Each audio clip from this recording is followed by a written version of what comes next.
ভ্রমণ বিচিত্রার নতুন ভিডিওতে স্বাগতম। বন্ধুরা, ইনানি বিচে আমাদের দিনটি বেশ ভালো কাটলো। সন্ধ্যা হয়ে আসলো। আমরা সমুদ্রের পাড়ে ঘোড়ার পিঠে চেপে সমুদ্র উপভোগ করছি। বেশ একটি মনোমুগ্ধকর সময় কাটছে আমাদের। এরই মধ্যে আমাদের হালকা ক্ষুধা লাগলো। চিন্তা করলাম সন্ধ্যার নাস্তাটা কোথায় করা যায়। আমরা আগেই ভেবেছিলাম যে এই ইনানিতে যদি আসি তাহলে পালঙ্কি রেস্টুরেন্টে খাবো। এটি আমাদের এই অ্যাঙ্কর রিসোর্টের খুব কাছেই। ৬০ টাকা ভাড়া অটোতে, অল্প সময়ই লাগবে। আমরা চিন্তা করলাম সন্ধ্যার নাস্তাটা তাহলে সেখানে সেরে নেওয়া যাক। আমরা চলে গেলাম পালঙ্কিতে, এবং পালঙ্কি ঠিক বিচের পাশেই। এখানে আসার পরে দেখলাম সুন্দর লাইটিং করা। আমরা কক্সবাজার ভ্রমণের আগে এই রেস্টুরেন্টেও রিভিউ দেখেছি বহুবার। এর খাবারের মান বেশ ভালো, এমনটাই বলেছিলেন পর্যটকরা। যা হোক, আমরা ঢুকতেই দেখলাম যে সারি সারি গাছের যেই টবগুলো রয়েছে। এরপর ঢুকে দেখা গেল যে একদিকে বারবিকিউ করছে। আমরা চলে গেলাম সেখানে। এখানে কিছু সামুদ্রিক মাছ দেওয়া রয়েছে। আপনি এগুলো পছন্দ করে তারপর কিনে খেতে পারবেন। তবে মাছগুলো খুব যে তাজা তেমনটা মনে হলো না। আর এখন পর্যটকদের আনাগোনা খুব একটা নেই।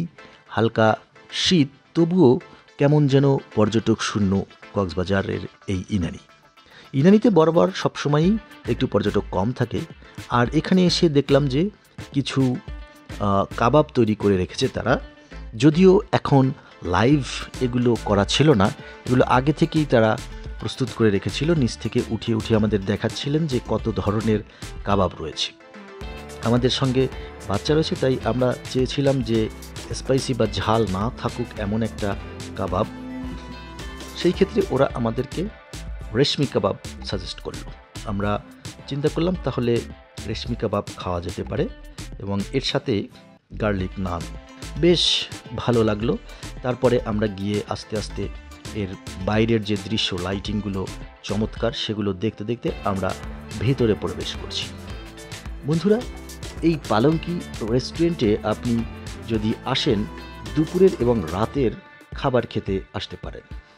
তখন পর্যটকদের ভিড় কিছুটা বেশি থাকে, এবং তাদের খাবারের মান এবং টেস্ট আমরা যতগুলো রিভিউ দেখেছি বেশ ভালোই বলেছে সবাই।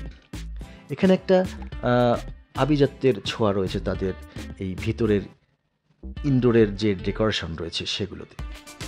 বন্ধুরা, পালঙ্কিতে এসে আমার মনে হলো যে সন্ধ্যার নাস্তা খাওয়ার জন্য এটি পারফেক্ট নয়। আপনি এখানে দুপুরের অথবা রাতের খাবার খেতে আসতে পারেন।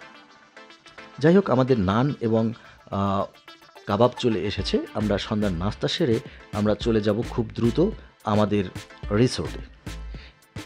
আমরা যখন এটি অর্ডার করলাম তখন মনে হয়েছিল যে এটি হয়তো বা অ্যাভারেজ হবে, কিন্তু খাওয়ার পরে আমাদের সত্যি ধারণা পাল্টে গিয়েছে। আসলেই বেশ টেস্টি ছিল।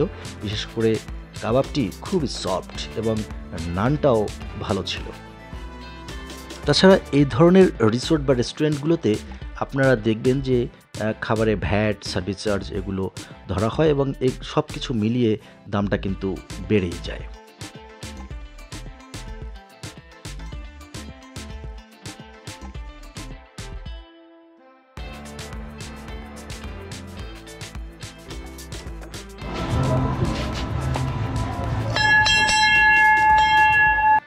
আর এই যে ঘন্টাটি দেখলেন, এটি হচ্ছে আপনার যদি খাবার খেয়ে ভালো লাগে তাহলে আপনি বের হওয়ার সময় ঘন্টাটি বাজিয়ে যাবেন।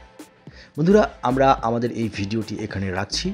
আসছি আবার কোনো নতুন ভিডিও নিয়ে। তত সময় সুস্থ থাকুন, ভালো থাকুন। ধন্যবাদ।